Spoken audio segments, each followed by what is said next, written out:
What's up, everybody? Welcome in to the DLLS Cowboys podcast. At the Combine, we got George Pickens news and everything that you need to know that's going on at the Combine. Welcome in. Let's start this show. Meow.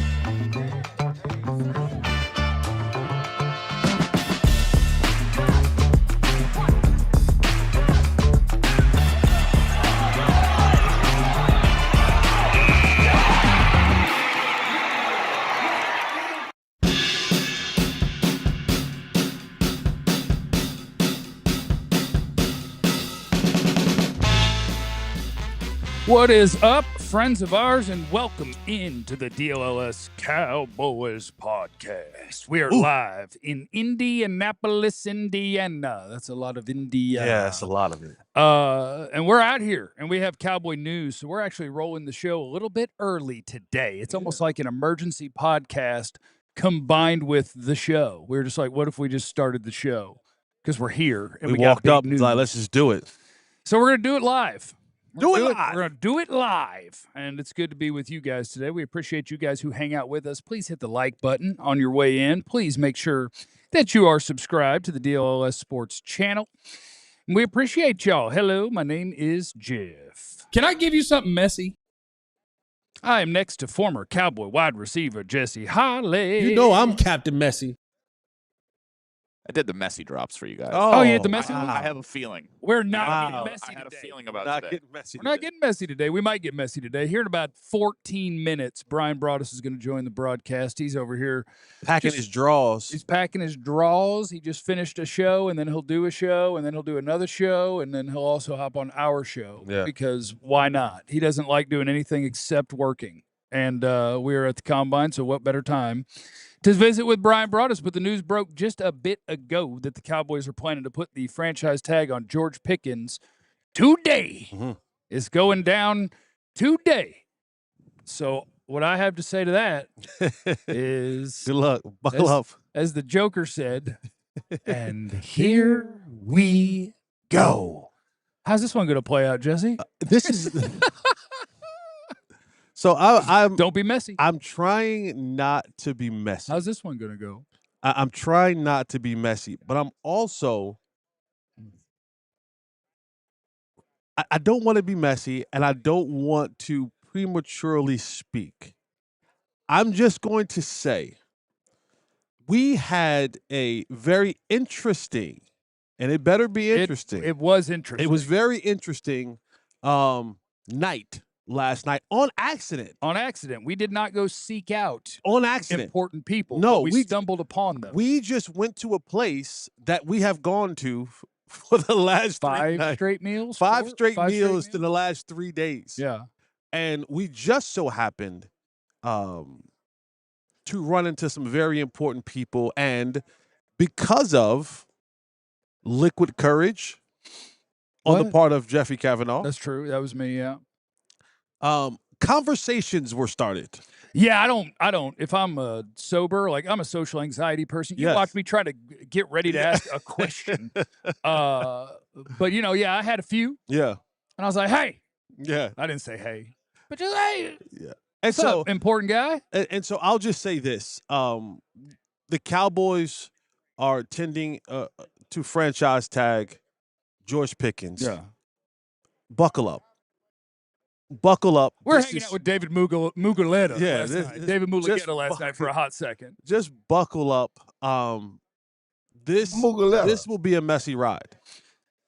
Yeah, and so let's go through the dirty details and the dynamics of the franchise tag, because this should be different than Micah a year ago. Because if you'll remember, that was not a franchise tag. Correct. That was, he just had played his first 4 years and he wanted an extension before his 5th year.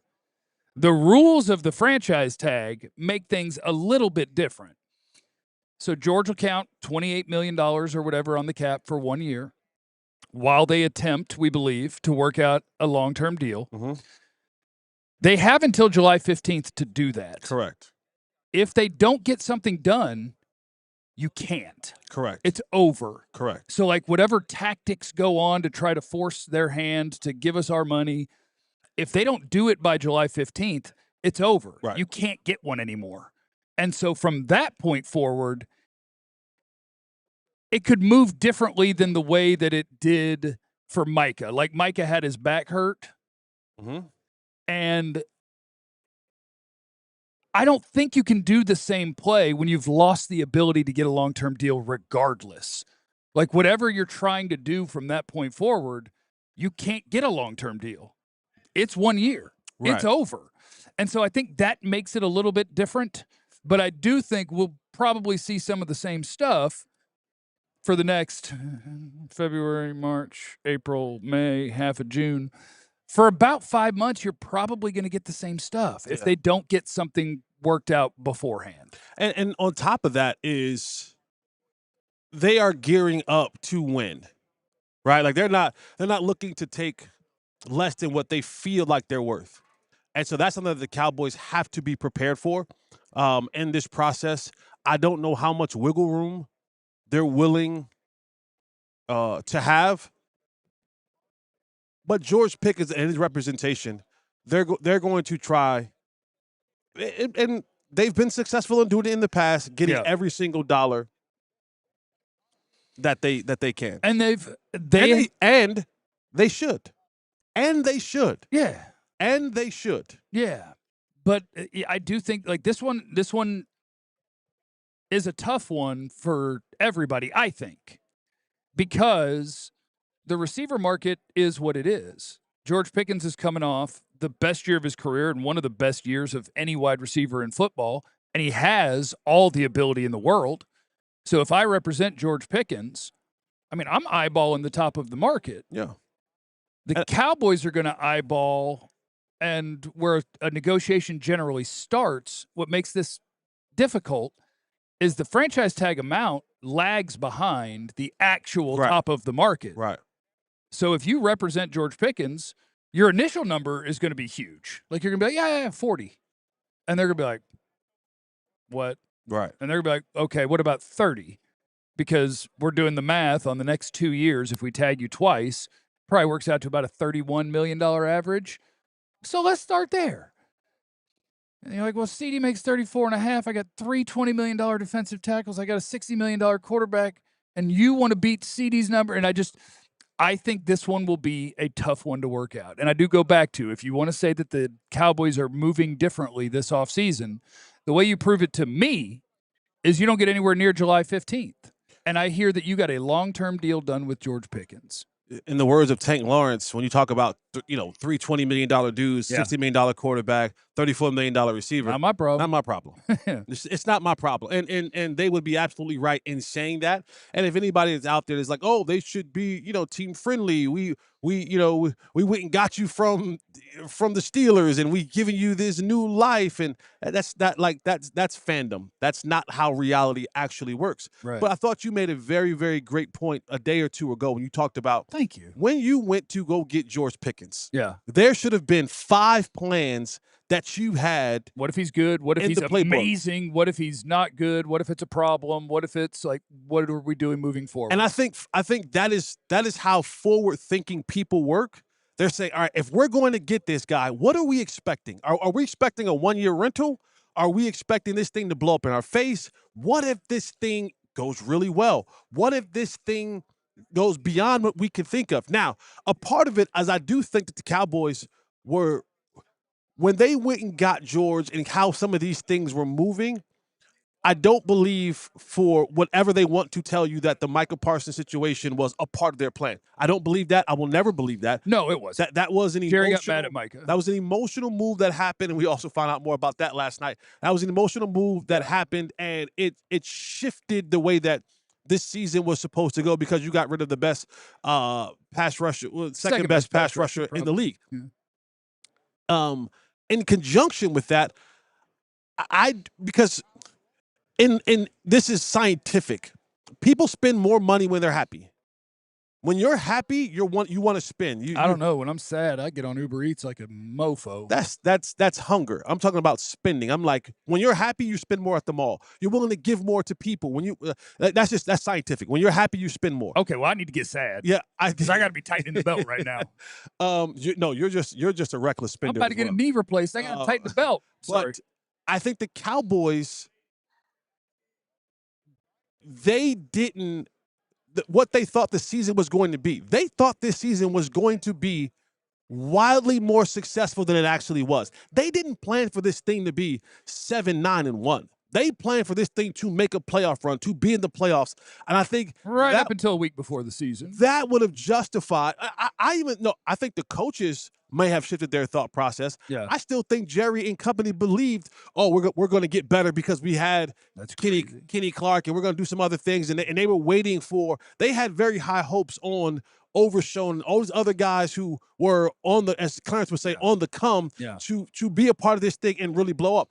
I think that they thought it was going to be way more successful, that it was going to be something that they looked back on and said, you know what, let's go ahead and do it because we're close. And then you go 7-9-1 and you go, we go 7-9-1, and the guy that we thought was just going to come in and be a complimentary piece to our guy, he came in, our season sucked, and his stock did this. He's going toe-to-toe with our guy. And so now you're like, we didn't have the success that we wanted and or needed. And the guy that we thought to come in to be a vertical threat, maybe just a red zone threat, also came in and now all of a sudden became, some people, not me, but like, this is comparable in wide receiver one level stuff. He played as a wide receiver one. Yeah, and they weren't ready for that. To put him against CD. They weren't ready for that. They weren't ready for this thing to go the way that it went, and now they're sitting here like, we have a problem. We have a good problem necessarily on our hands because the guy that we thought was just going to be a piece now became something greater than that, and we didn't have the success to match it.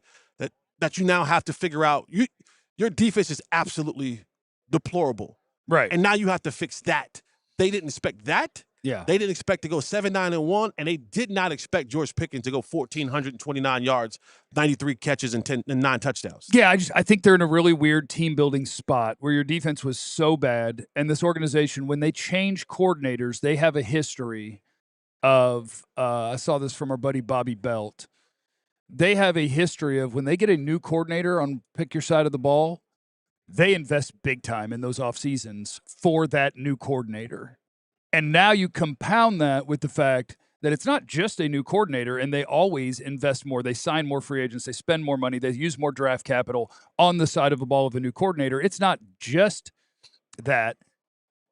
It's coupled with the fact that his side of the ball was one of the worst in the history of the sport, and you have so much to do over there. And then when you're just talking about, another receiver at the top of the market, like the Cowboys aren't great at these sorts of negotiations. Yep. They go top of the market when they have to. They did it with Dak. Almost did it with CD. They got that one done. Did it with Zeke? But I think, once he made them, right. they eventually lose. Right. And you're talking about a player who just had a great year with an agent that has a history of doing a really good job of avoiding the franchise tag for his players and doing whatever he has to not let them keep the tag on. He has not had a client that played on the franchise tag. Okay. Like he doesn't have a client that he represents that has ever played on the franchise tag. And I think as a front office, you could hardball it. You could say you can do whatever you want until July 15th. And if you think that with this particular player, that let's say you mic it, my back, that's tough. Can't really be out there, but I'm here, so you will pay me. I want to play. That's tough, my back. I think that's tough for George Pickens because then your career looks like going into another offseason. Your career looks like 2 years with a team where you've performed well. That team didn't want you. You were always as talented as you are, and that team said, we kind of need to get him out of here. Right. One great year with a new team, and then you sat out. So 3 of the 4 years have, as you would hit, in theory, free agency or another tag or whatever. So I think you could hardball it, and eventually he's got to show up and ball out if he wants to get his money, I think. But We're probably in for a messy little run Yeah, here. I don't know if I don't. Okay, well, let's carry this over. We'll talk more about this. Okay, we'll keep rocking some Pickens talk. Coming up next, we're going to have Bryan Broaddus from Crown Global Media and The Fan. He's going to join us next and talk about the NFL Draft, the Combine. We may kick around some Pickens stuff. All of that is coming up next on the DLLS Cowboys podcast. But first, let's talk about our friends at Prize Picks, who we love very much. Shoot your shot on Prize Picks. Get $50 instantly in lineups when you play your first $5 lineup. That's right. Prize Picks is now giving you $50 in lineups when you sign up and play your first $5. It makes every game a little bit more interesting, is what I'm a firm believer of. You know, when your football is over like it is right now, you just got to find your new sport to have some fun with on Prize Picks. Maybe go do some golfing. But whatever it is, they have all of the sports for you: basketball, baseball, hockey, UFC, soccer, college basketball, tennis, golf, esports, and more. And all you got to do is say more or less on 2 to 6 different player stat projections. And if you get your picks right, you can cash in. Pick from all them sports and have yourself a good time. They got a new feature as well. Prize Picks has early payouts. If you like the way it's going, you want to get out of there early, no problem. So download that app. You get $50 in lineups after you play your first $5 lineup with the code DLLS. It's Prize Picks. It's good to be right. Also, want to shout out our friends at Surfsharks. Surfshark develops humanized privacy and security solutions to safeguard your data and your privacy online. What it allows you to do is virtually travel the world, browse privately by encrypting your internet activity, blocking ads and malware that get in your way, and more. Using a VPN, it's like wearing pants. All the important stuff stays private and secure. When you step your foot outside, it covers your whole online activity. Once your device connects to the internet, all the information is encrypted. That way, your online activity is hidden from the snoopers and the trackers. They got a 30-day money-back guarantee as well. Take your time. Try out the service. Experience the whole Surfshark VPN potential. And check out their antivirus, search alert, and alternative ID products to help you as well. Surfshark.com/DLLS. You use that code DLLS at checkout. You get 4 extra months and a risk-free 30-day money-back guarantee of Surfshark VPN. All right, it is the DLLS Cowboys podcast. John, you can have your clock back. George Pickens is what'd you say? Oh, we do have our combine sale going on, which is great. We instead of $80 a year for being a diehard, you get it for $36 right now. And the NFL Draft's a good time to get signed up for that because you get access to Fran Duffy's draft rankings and all that stuff. You still get your free T-shirt, so sign up to be a diehard or else, which of course is not a threat. We are joined now by Bryan Broaddus, and we are going to keep working our way through picking stuff throughout the show as well as he's getting franchise tagged today. But we're also right out here at the NFL Combine, and it's draft season, and I love draft season, and Bryan Broaddus loves draft season. And Bryan Broaddus is my draft dad. He's a lot of people's draft dads, honestly. He's true. I think he, like what Mel Kiper did for Big Draft, Bryan Broaddus did for DFW Draft. Facts. You got a lot of people started in this game, and I will be forever grateful for that because I don't even remember how it started. Like, I think I was a part-timer out at Valley Ranch running Garrett pressers, and somehow we talked, and you were like, if you really like the draft, come out here tonight and watch film. And I don't think you thought I would, and you're like, come out 5 nights a week. And I'm like, all right. Yeah. That's the old football challenge right there. Let's see if you're really serious about this. We'll see how much he really wants to scout here. Great to be with you guys, by the way. I think it actually started because of you and Kevin Turner. Now, I'd been doing stuff with like Dane Brugler. Right. You know, Dane got his start with us. Actually, Ed Cahill way back in the day at DallasCowboys.com when we were at Valley Ranch. Yeah. Ed came up with the idea for the draft show. And so I'm thinking, good idea. Man, we need to – I can't carry this thing by myself. And you thought, man, there's this great guy on at night with Arnie Spain. Well, it's what I actually shout out to Arnie. He's hilarious. But I think what happened with you was I just wanted to make sure that if we were talking about the draft on the radio, that we didn't sound like idiots. Yeah. I think that's really how it got started with you and KT and others that, you know, I wanted to make sure in our market that like when let's try and talk about this in an intelligent way. Yeah. Let's not have to go to some book and kind of figure things out. Let's really sit down if we have access to the tape, which I had. Yeah. You know, and it was a big ask for guys like yourself that were doing these long shows and then KT doing shows and But I've been really fortunate. David Hellman coming on board. Hellman got thrown into by like when he came with the Cowboys. Like Derek Eagleton goes, anybody want to put Hellman on a show? I go, I'll take Hellman. I'll take that. I'll take Tiny Hellman. Jim. Yeah, and Hellman became that, and so we've kind of developed this group that, and then getting others involved too. Zach Wolchuk, Aisha Morrison, all these people they've kind of taken it and run with it. And I think overall though, man, I'd scout with any of these guys and gals, that we've worked with. So you mentioned that Christian Parker, the defensive coordinator, was Yeah. on the fan this morning. We had great questions for him, I thought, and a lot of great information for Cowboy fans about Yes. what this thing is going to look I like. tried to do that. Yeah. My question for you is: the more and more you learn while we're here at the combine, does it change anything that you think about potential player fits for the Cowboys, names to keep in mind, etc.? Smart and ability to separate.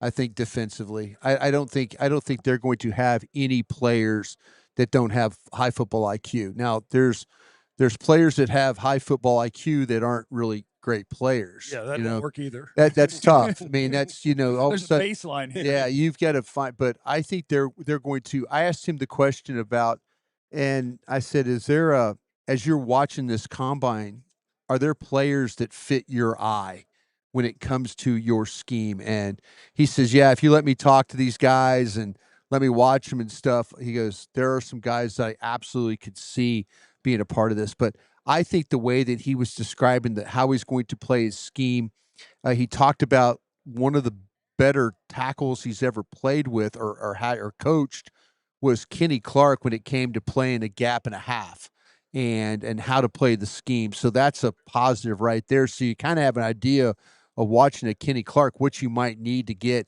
at defensive tackle. So yeah, it's encouraged me to. I didn't think that scheme was going to. I didn't think it was going to play as downhill as it sounds. So that's encouraging. I thought maybe he was going to take linebackers and kind of be a little bit more read and then react. But it sounds like that it's going to be an attacking scheme, playing a lot in his nickel. His nickel is going to be really, really huge. So they're going to have to kind of figure that out as well. Brian, I think that what you said about the guys up front takes me into my question. Just being here in Indy and you're running a lot of different people and you have a lot of different conversations with handlers and agents, and you start hearing the conversations and what this defense now turning into a 3-4.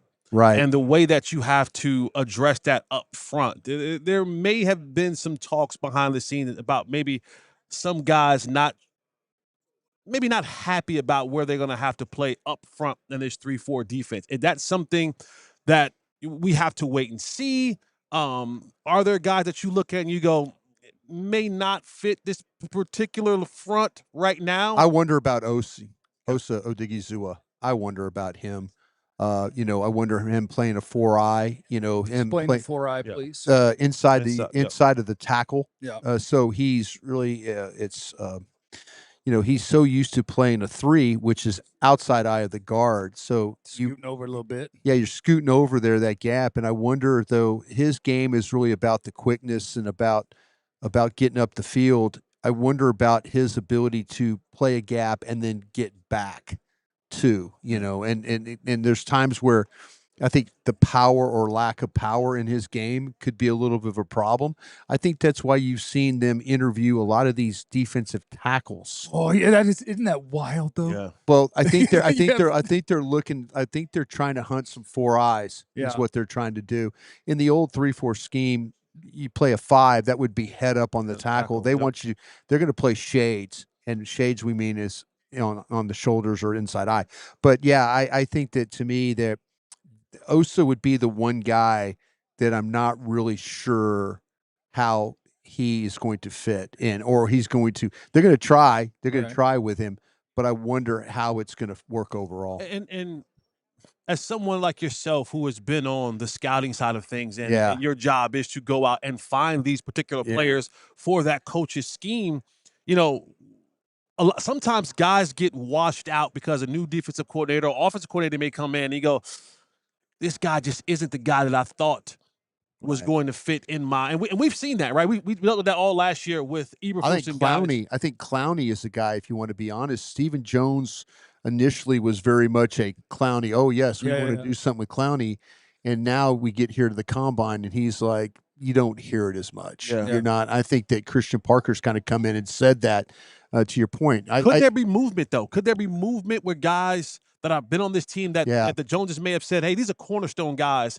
But when Christian Parker sits down, he goes, they're not. I don't. Oh no, I absolutely I think so. I think we're to the point now where Maris Leofau, when they're going to move him as an outside linebacker, and Maris Leofau I think is really good playing attacking and things like that. But I don't think we'll see about the coverage stuff at Notre Dame. He had some times where he covered, but I think we're to that point now where we're moving guys around to try and figure out if they can do it. But if they can't do it, then they'll probably moved off the roster. That's the thing.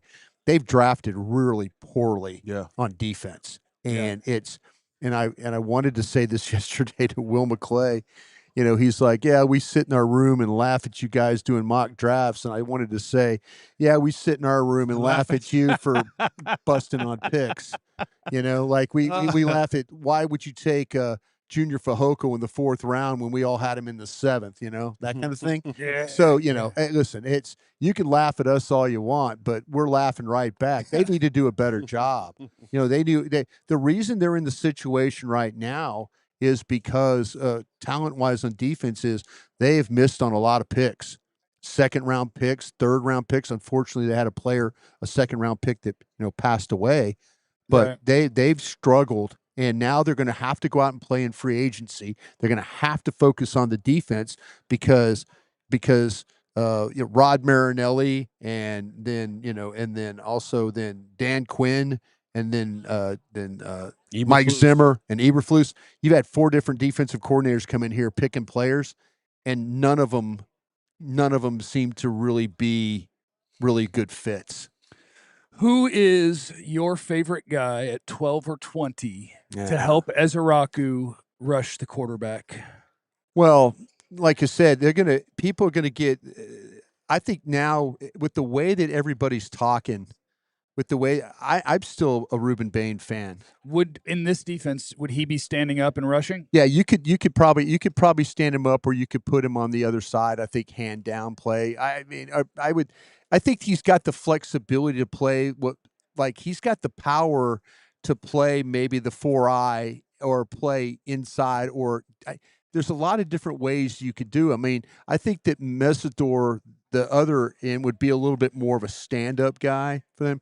But I'll take Ruben Bain. If nobody wants Ruben Bain, I mean, listen, I watched 17 games of this guy play with short arms and win win through the season, win in the playoffs, win against quality offensive tackles, probably tackles he's going to play against better in the college than he's going to play in the pros. Listen, when you're a guy that's deficient, maybe physically, there are ways to find ways to win, and he finds ways to win. His whole game is built off not letting tackles get their hands on him. Yeah. I mean, Jeff, you know all about that deficiency, right? It's not about the size of the ship; it's about the motion in the ocean. That's correct. But his motion of the ocean is really good. Yeah. I think in some ways, this is going to sound insane. I think in some ways he makes the fact that his arms are shorter work for him because you can be quicker when it's time to club. When he does a great job of it not hurting him. And that's what I want you to briefly explain to the fans because we talk about it a lot and we understand the lingo of short arms. What does it mean? But to the common fan, they're like, well, why is this short arm thing such an issue? He's a damn good player. Yeah. And from a scouting perspective, when you talk about these measurables, we're idiots. Jesse, you think your arms are longer than mine? I don't know. If they're not, it'll be close. But here's a fun little example for you. Okay. When I rush you like this, touch my chest. Like if you're turned sideways, yes. If you're trying to block me, and I get you like that, you're not getting to my chest. Right. Like it's not your arms have to be 50 inches. And I'll say this. Like I had a scout in the league tell me something not too long ago. Because we were talking about arm lengths and stuff like that. And he goes, "When's the last time you saw an offensive tackle fully extend on somebody?" It doesn't happen. Joe Thomas talked about it. And all of a sudden he goes, "If that guy's fully extended on me, I'm probably I'm probably got my balance over the top of my feet. And what does a guy like Bane do? He grabs you, gets around you, rips underneath you. Ghost you. Yeah, ghost you. Yeah. I mean, there's ways like him, Howell, these guys, they all know how to rush the passer. And listen, I'm not sitting there saying that I think this kid's kind of a little bit of a freak of nature. The way that Sonny Styles worked out yesterday. You're kind of like, but you're watching Sonny Styles, and Jeff, I'll give you credit for this because on the shows I've done with you, you were very much a Sonny Styles fan. But you knew you're watching the tape. Yeah. You're not sitting there thinking, hey, Broaddus, by the way, he's going to jump this, he's going to jump 40-something inches, and he's going to jump broad jump. You weren't saying that. You were talking about the tape. I think that's the thing that scouts lose track of. We get in that mode of we can't do this, he can't do this. Well, watch Bane play for 17 weeks, and you could see how he plays at that kind of level. So, yeah, I like the Sonny Styles thing. I didn't think he was going to get there anyway. I think Sonny Styles was a top 8 player, and what happened was media scouts just kept putting him back. You're kind of figuring out that Sonny Styles is actually should be further up the food chain than where media scouts initially had him. Well, just let me hope. I saw 3 mock drafts come out yesterday, and 2 of them had him going 15th. So just let me dream. Just let me dream. Well, and maybe it's maybe you get your CeeDee Lamb surprise. Yeah, it'd be awesome. Maybe you get maybe it'll be Caleb Downs. See, that's another one. There's good people. I had some people were talking about that some of these guys. We were the corners, the top of the corner room, and they weren't so much worried about McCoy at Tennessee, like not working out and stuff. They were worried about Delane and what he would measure and what he would run. Yeah, and I saw his measurements this morning. I think he passed. Yeah. Delane's 5'11". But he's not going to work out at the combine. See, this is as the former scout, I really, whether we were at the old RCA Dome, Hoosier Dome, I really did appreciate when kids put their hands on the line and did the work. Yeah. And a lot of these kids had workouts yesterday where they're not going to ever have to do anything ever more about working out. They could say, listen, I'll stand on my combine numbers. Yeah. Cool. And that's cool. And you know what? You have that right to tell me when I come in there, hey, can I get you to do? No, I'm going to stand on my combine numbers. Yep. Gotcha. I got no fight with you here. Bryan Broaddus, make sure you're following Crown Global Media, both on YouTube and on Twitter. On Twitter, there's no O. It's CRWN. Make sure you're following that enterprise. Also on the Fan, you can hear Bryan all over the place, and we appreciate you. Thank you, guys. You're my draft dad, and I appreciate you. I appreciate you being such a good son. If I had to power rank you, I would have probably traded you away a long time ago. Yeah, but that's because you would get great compensation. I would highly coveted in the market. I probably would have taken a warm 6-pack and a lawn chair. Yeah, what kind of beer? You damaged goods now. All right, that's Bryan Broaddus. We appreciate him. Coming up next on the DLS Cowboys podcast, I'm seeing kind of conflicting reports, but we might have a big story here. Todd Archer says it's the non-exclusive franchise tag on George Pickens, which is a lower dollar amount, and you're letting the league negotiate with him. So this could get wild. We'll talk about it next. Told y'all to buckle up on the DLLS Cowboys podcast. It's a great time right now to be a DLLS viewer. It's a great time now to get signed up to be a diehard because of the time of year that it is. Not only are we having a sale right now, but we also, you get access to the diehard draft guide. It's our buddy Fran Duffy, who does work with PHLY, and he is our ALLCITY draft expert, and he's absolutely incredible at it. He has ranked and seen so many players that when you get into the NFL draft, you could have his board pulled up, his rankings pulled up, his scouting reports pulled up, and you get down into day 3 of this sucker, and you'll still have detailed scouting reports right there at your fingertips that you can navigate because you're signed up to be a diehard. And so I think Fran is really great at what he does, and I think that having access to that is an incredible value for you. It's a great resource because I'm a draft nerd. When you're watching the draft, I'll have my board. He'll see more players. Fran does it year-round, so he's going to see more players than I am. I'm going to get about 150 in. He's probably going to have about 17,000. And so no matter where you are in a draft, you can cruise around and you can get to know what you think about these players, what Fran thinks about these players, and you'll have a reference point for the entire draft. And I think that's a really cool experience to have access to something like that. And that's so that's Fran's work, and you want to have access to it. And we're having a sale right now because we're at the Combine for just this week, where instead of $79.99 for a year of diehard status, it's $36. and you still get all of the perks of being a diehard when you pay that. You get the free T-shirt that you can pick out. I don't know if it's Stay Shiesty season or not. I don't know if we're setting. I don't know. Go ahead and get that 88 Club shirt just in case. That one you know for sure. Play it safe. Yeah. Get that 88 Club shirt. We'll keep talking about what's going on with George Pickens and in real time react and try to get to the bottom of Todd Archer and if anybody else is disagreeing, because I saw somebody say that somebody else says it's a different way. Anyway, sign up to be a diehard and do that or else, which of course is not a threat. All right, it is the DLLS Cowboys podcast. We are live in Indianapolis at the Combine. And yeah, so I'm just going to read you this here little tweet. Before you do that, Clarence did not oversleep. He's not fired. He's shoddy. Oh, don't say where. Don't. Clarence okay. is doing what he does, getting Yes. scoops, and we knew that he would be out getting scoops. And so I'm sure that whatever Clarence is doing, which we know exactly what he's doing, just know that it will end up benefiting the show and the flow of information because that's what he does. So this from Todd Archer. Told the tag, which has now been turned in, is the non-exclusive tag, allowing teams to talk to Pickens when free agency begins. The actual figure will not be known until the cap is finalized for 2026. So they did this with Lamar Jackson in Baltimore, and nobody bit because I think everybody knew, like, they'll match whatever we do. What's the point of this? And we would have to – well, I don't think the compensation would matter if you needed a quarterback. But in theory – if someone else were to sign George Pickens, they have to give you 2 first-round picks on the non-exclusive tag. Right. That is negotiable. So, like, that's what it says.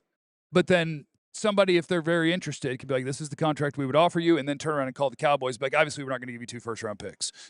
Could you do? Would you do? But they're going to let the market, in theory, offer George Pickens anything you want, and maybe they use that as a tool to come to an agreement with an agent where it's like, yeah, show us. Okay, we can do that. And it's like, you go get your market, bring it to us. And also, in theory, it's a way of saying, well, we didn't set this market, the league did, and so we just matched. You're saying 40. I'm letting you see that's not true. Right. Go ahead. Sign with someone for 40. Now, they could do that, and then the Cowboys could match it, or they could not match it. And in theory, as the team, you could still hardball it and be like, we're not negotiating on the compensation. The non-exclusive tag is 2 first-round picks. Right. And that'll change if a team wants to do it. I don't think anybody in the league is going to do that knowing that. And so we're going to play chess here. We're going to play chess or checkers. I don't know. But the league will have a say when free agency starts if somebody wants to offer George Pickens whatever you want and then see if the Cowboys would accept considerably less in compensation. I told you guys last night in my tweet, buckle up. This is going to be the Cowboys have the Jera bus. Yeah, they got the Jera bus. And we talking about we have the Messi mobile. Like, this is gonna be in between those two. Yeah, I'm curious to see because again, like they did this with Lamar Jackson and teams just knew. Like I think they just knew you would match it. And in the Pickens case, it may just be a cheaper way for the Cowboys because if they say, yeah, the cost is 2 first-round picks, sign them if you want to, nobody's going to. And on the non-exclusive tag, you save a couple of bucks versus the exclusive franchise tag. So they might just be going cheapy and like, hey, you don't want to take what we want to give you? We're going to lowball the franchise tag. And there's nothing anybody can do about it. You don't think that ticks off a little bit? George Pickens and his probably. And his, so you just had to hope that they find a way to be on good terms where you're like, can we do this in good faith? Like you go find out what your market is, if anybody's even willing to negotiate it, and let them know that in theory, like you have to be tight to do this because you'd be like, let them know in theory, we would trade and we wouldn't require 2 first-round picks in theory, and go tell us what you get and show us what you get, and then we'll talk about. Do we want to do that? But I don't know if they're tight enough to play out that game. Like the Cowboys, if somebody was like, "Hey, we were thinking about offering Pickens, would you give him up for a 2 though?" Nope, 2 1s. Oh, okay. So I guess we don't need to talk to Pickens. But I think this is going to be very interesting. It better be interesting. The Cowboys are playing the long game in this, but you're doing it with a guy who is the best in the league right now? The agent? The agent. I mean, I think the agent who represents all of the best players that you have are the two probably considered the two best, right? David Mulugeta Right. and Todd France. Right. Yeah. I mean, so They don't take low balls. Like, I'd be curious to know what happened in the T. Higgins situation because he, I think, had David Mulugeta. Yep. And then to get his deal done, switched agents. Correct. And if I were to bet on those details, I would bet that was David Mulugeta saying, it can't be on my resume going below market. Right. Find someone else to do that. I'm good on money. Right. I don't need your 3%. If Right. that's what you want to do and you really want to be here and do that, have someone else do that because I'm not putting it on my resume. And just from our experiences with him, he's a very calculated man. Yes. He's a very like he Yes. has the approach of an assassin.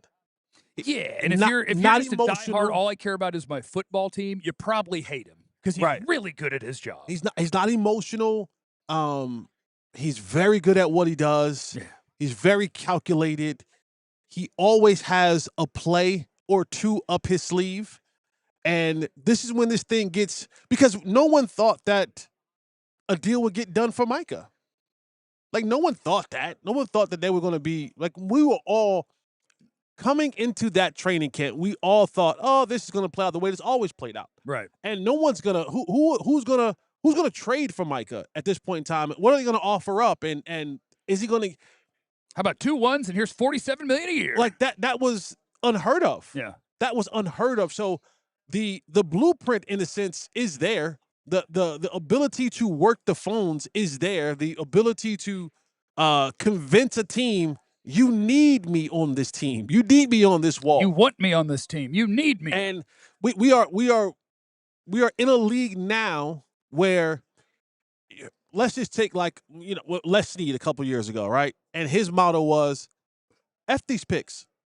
And if I have 2 first-round picks and I'm like, this is the missing piece that I need to pair up with Puka Nacua, yeah. F these picks. Let's go and do it. And I'll figure this thing out later. Yeah. You know what I'm saying? Like if it's the Eagles, it's is the compensation a lot? Yes. Is it far-fetched? If it was other agents besides this one. Buffalo.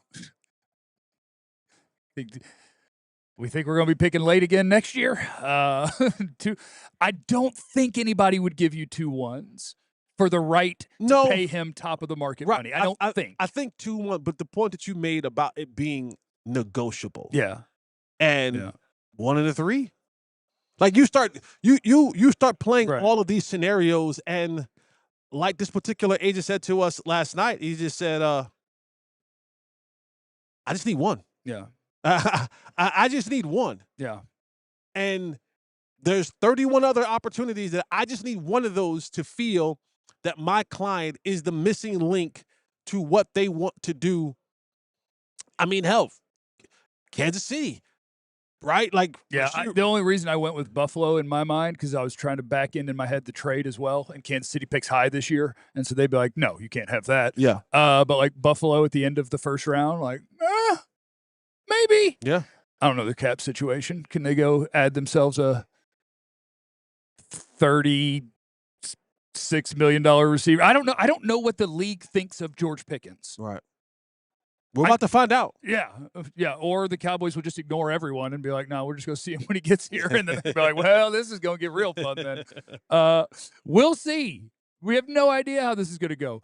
In your mind today, is there a better than 25% chance that George Pickens gets traded? Yes. 35. No. So Jesse Holly says there's a 30% chance. 34%. I have no idea how they're going to play this one out. I have no idea. And you know what? I kind of love it.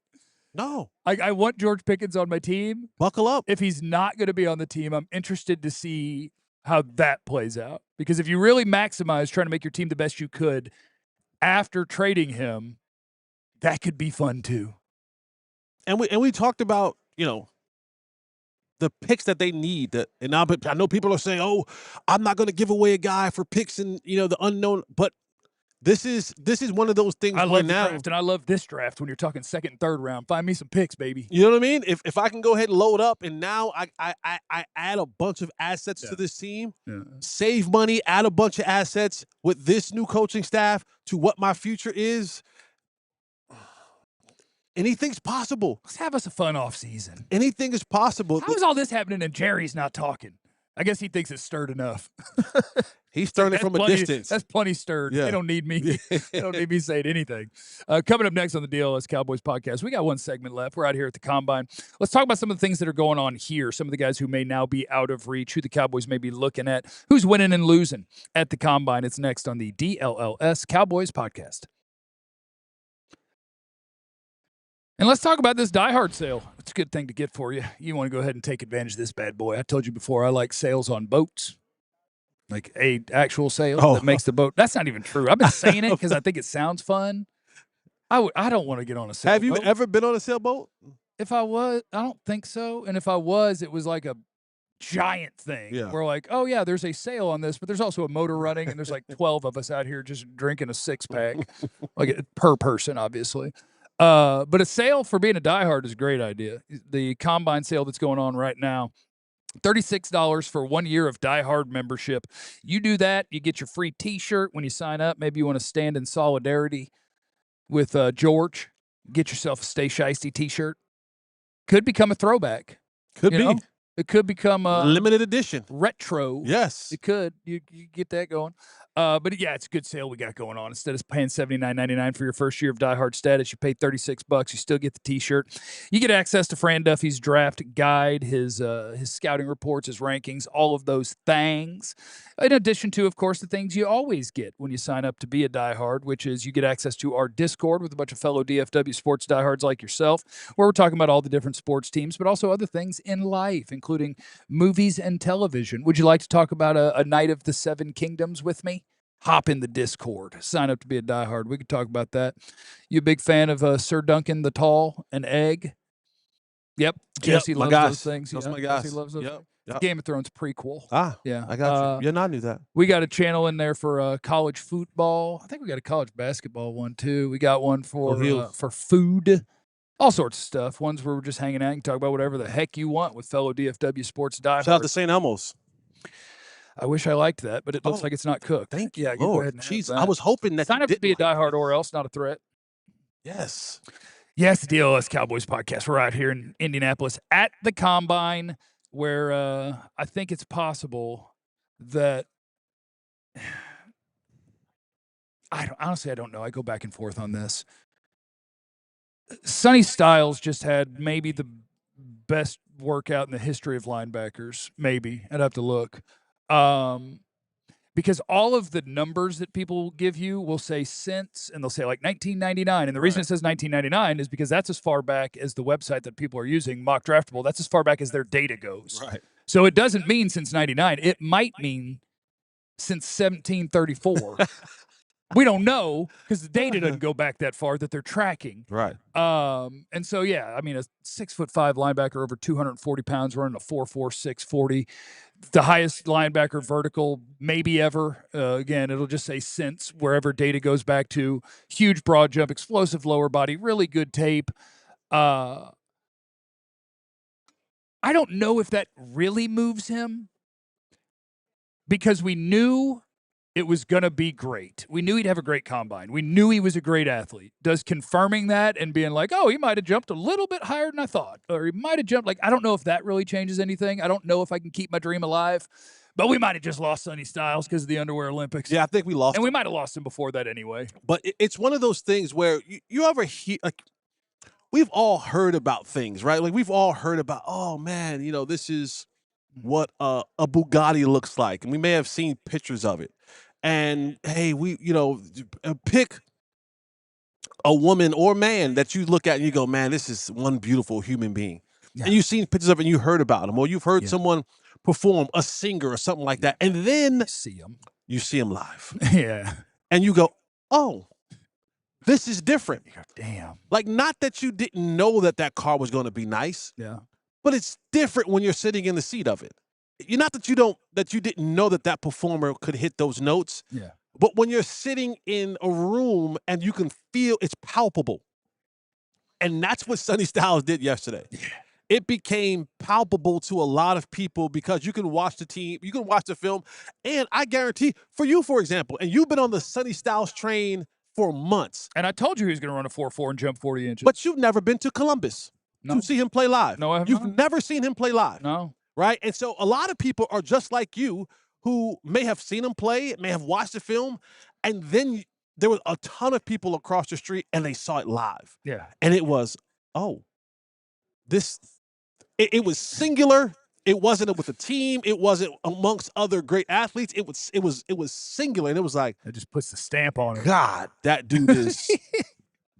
And you just start seeing it for what it's worth. And that's what he did yesterday. And then I think another guy that yesterday was incredibly impressive was Caleb Banks, D-tackle, Florida, and he's been projected anywhere in the top 40 to 50. And I'm seeing people saying that he may be a first-round pick now. I think he might have already been, and I don't know how he's not. And so Caleb Banks, I don't think he has the best tape of the defensive tackles in this class. But you look at what he did at the size he is, and so he's going to fall into a category as a guy that has good tape and flashes of, oh, my God. Back to what you just said about Sonny Styles. When we saw Caleb Banks take the podium out here, I went, my God. Then you run a 5-second 40-yard dash, and these jump numbers, the vertical and the broad jump of 32 inches and 9'6", like you'll see DBs jump, you see Sonny Styles jump 11 feet, and you're like, 9'6", that's not that impressive. At 330, right. That's almost not human. Right.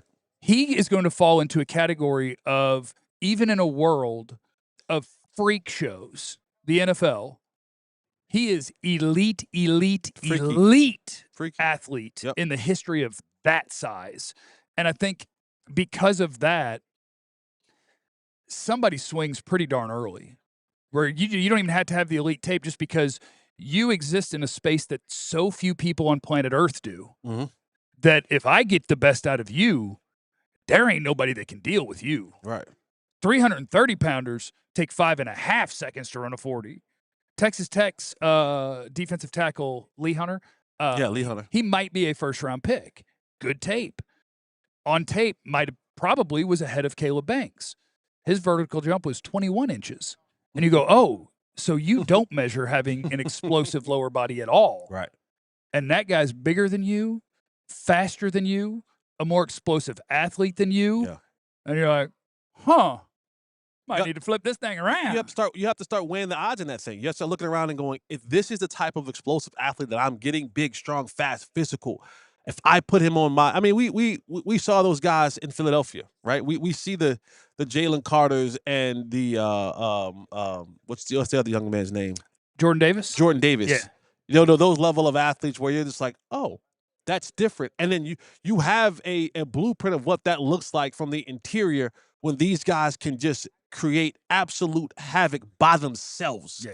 With that type of size and speed and athleticism and he has that look on his face, like he looks like an uncle, even though he's not uncle age. Yeah. He just looks older. He looks like he could put you in timeout, and like you, Over the phone. even if you did nothing wrong, you would accept it, no problem. Yeah. Like, you're right. I said Caleb Banks at the podium. I think I tweeted this. Like, he was very kind. Seemed like a nice guy. Doing a great job up there. What was his podium stance? And I was still afraid. He was doing this one, the Kurt Warner, Michael Irvin, where you just get big, and you let people feel your presence. And I backed up a little bit. Like, I was behind 40 people, and I backed up a little bit. Let me just not be too close, just in case. Another guy that I thought really helped himself at the Combine. And when I say these things, you're not going to have guys who are going to go from, oh, he might be draftable, to getting drafted 30th because of something that they do out here in non-football. The tape is king. But Jacob Rodriguez at Texas Tech was a guy that throughout the season, it was like, I don't know how big he is. I don't know how fast he is. Like there are boxes that you weren't sure he was going to check for you. Right. So it was like, where is somebody going to take him? 4th round, 5th round? And you get out here, you measure, you weigh, and you're like, okay, that's a full-size linebacker, almost. Like that size works Right. at linebacker in the NFL, and he runs a 4.5. And he runs the fastest short shuttle of all the linebackers, including Sonny. The fastest 3-cone of all the linebackers. So your agility numbers are great. Your jumps are great. If you had questions about the level of athlete Jacob Rodriguez was, you don't need to. If you had questions about how big he is, you don't need to. He's checking boxes left and right. So for a guy that I think months ago people were talking about maybe he could be a day 2 pick, 2nd or 3rd round, or maybe day 3. I'm debating. Like, I think I'll move him. I think I'll be putting him in front of people I didn't have him in front of. And I think, could Jacob Rodriguez be a 1st-round pick? And it only seems weird because of what you thought months ago. I think I should be able to go, you liked his tape, he forces turnovers, he's instinctual, he plays fast, and he just checked all those boxes. I mean, why not? He won the defensive Heisman of the year. You know what I mean? Yeah, like, he was at the Heisman ceremony. Right. And some people even, during the college season talked about like, oh, yeah, take a nice story. Right? Former quarterback. Yeah. He came over here and they switched to defense. And it was, it was like he was Rudy, but at the Heisman ceremony. Right. And it was like Texas Tech. Well, up front, they had the most money they spent in college football getting those D tackles up front. So he had a lot of room to flow and run and that. But you start seeing the numbers, you go, well, yeah, that's what you kind of want. You want guys in front of him that's going to be able to hold their blocks, and then you want him to be agile enough and athletic enough to go and run in space, create turnovers, make tackles, and be just a ball hawk. And the numbers show what you saw in film, that it wasn't just the guys in front of him. Like, no, this is who he is. Yeah. And he checked a lot of boxes yesterday that may move him up. I saw one earlier. I know we had a super chat, I think, from Barrington. Let me make sure we don't get out of here without hitting super chats. Barrington said, do you ever play offense in a draft? I was against trading up, but if the Giants get Styles or Reese with Dex, Burns, Carter, and Tibbs, # big problem. Until the Giants have a functional offensive line, I'm just going to keep ignoring them. Okay. But no, they could put together a defense that has a lot of really nice pieces. Because Giants at 5, the Washington Commanders 7. At 7 That's what you need to look at for that Sonny Styles. That's where Sonny's going. Yeah. Sonny's going number 7. Sonny, we may still face him twice a year. It's in a different uniform. I do struggle with this one. I think maybe you could talk me into it in the trade that Bryan Broaddus keeps trying to bring to me, which is if you were going to go up for somebody and you go to Cleveland at 6 and you get back, it's 37 or 39. They get 12 and 20, you get 6 and 30-something. And I'm going back and forth in my head. You go get Caleb Downs. You know how much, You go get Caleb Downs. You know how I feel about safeties. You go get Caleb Downs. But he's so good. And in this class at 12, I'd do it in a heartbeat. Would you go up for a safety? And I'll reiterate, I'm just saying, if Caleb Downs was a Cowboy, I don't think he's playing safety. Like, he's not back there with Malik Hooker. He's your nickel corner because he's your versatile chess piece. He's your star is what Saban would call it. He's whatever. And I think he's such a well-rounded player. And I don't know if I should count this, but he's also one of those guys that literally everyone who talks about Caleb Downs that's been around him, that's coached him, whatever, or anybody who talks to anybody that's done it, it's all A+++++++. Like, you want somebody to lead your defense. You want somebody to be the character of a defense. You want somebody that's going to be a culture shift. Would you trade up for Caleb Downs? You go get Caleb Downs. I think he can be that good, and he's that important to what this defense is supposed to be under Christian Parker. I think I might do it too. But then I got to do a 1-hour stream on what's the difference of what I think I would get at 20 versus 39, and am I okay with this? Because it's going to change the level of corner, the level of pass rusher. I think it's going to be a whole different group of names that you're working with. You have to decide, do you think that's worth it? And it might be to get it right. Yeah. It might be to get it right with Caleb Downs. So obviously we got all sorts of stuff going on at the Combine. So we've got this evening we'll have our next position group out on the field, DBs and tight ends. So we'll have that to talk about tomorrow. The DBs have already been measured, which I think that's a talking point. It was good for Avian Terrell, who's one of my favorites at number 20. Caleb Downs measured in just the way he was supposed to, just under 6 foot, 205 pounds. He's exactly what you thought he was going to be. So we got all sorts of combine stuff that we'll continue to go over. And we will have a show tomorrow because we traveled Tuesday. We didn't do a show. So we'll have a show for you tomorrow. We're still out here at the combine. We're still going to be rocking and rolling. You never know who we might run into tonight again. That's true. We might run into some people tonight. And so we appreciate you guys spending your time with us today. Make sure you smash the like button on your way out. We sure would appreciate it. And remember, you have no idea what anybody's going through, so be cool to everybody. We love you. Be easy. Eliminate the contingencies. We all silly like the mayor.